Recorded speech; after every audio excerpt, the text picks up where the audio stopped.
Amid the questions about when the 20 million AstraZeneca Oxford vaccine doses Canada has a contract for will begin arriving in this country, Ambassador to the United States Kirsten Hillman said U.S. President Joe Biden's administration isn't holding back any shots destined for Canada. The U.S. absolutely did not hold up the release of any vaccines that were destined for Canada.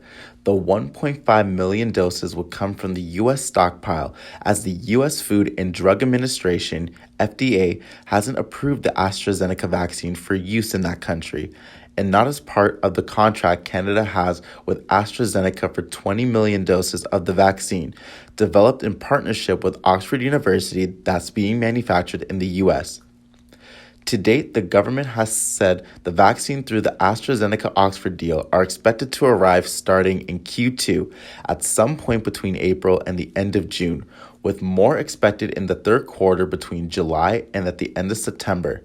However, the expectation is that as part of the agreement, Canada will pay the U.S. back with 1.5 million of those AstraZeneca doses in return in the month ahead.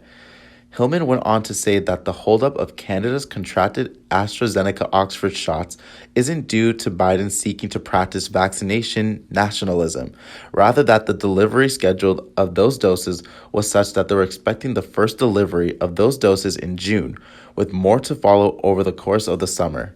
Asked if Canada could expect to receive additional extra doses from the United States, Hillman said that the Biden administration priority remains ensuring the supply is there to vaccinate all American adults by the end of May.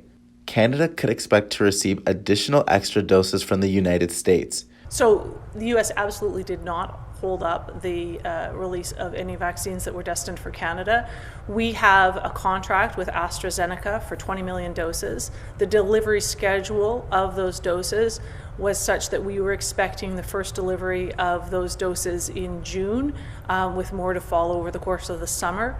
The arrangement that we secured with the United States late last week was to provide to Canada 1.5 million doses from the U.S. supply that they had. And if I can just say, Evan, it is a testament to the tone and tenor that we have here in Washington with this administration around working together on partnerships, in partnership on issues that are really pressing for both our countries. Okay. So, I couldn't be happier. President Biden has shut down the Keystone XL pipeline, and now the governor of Michigan, Gretchen Whitmer, wants to shut down another Canadian pipeline, the Enbridge Line 5. This will have a major impact towards jobs and an increase in unemployment in Canada and the energy and supply. The governor has revoked the 1953 easement, accused Enbridge of violating its terms, has pointed out that there were 29 spills, and the detection system has outlived its usefulness. Hillman responds to the importance towards the many years the pipeline has provided energy and supply into Michigan, some of the neighboring states, and for Ontario and Quebec for 65 years.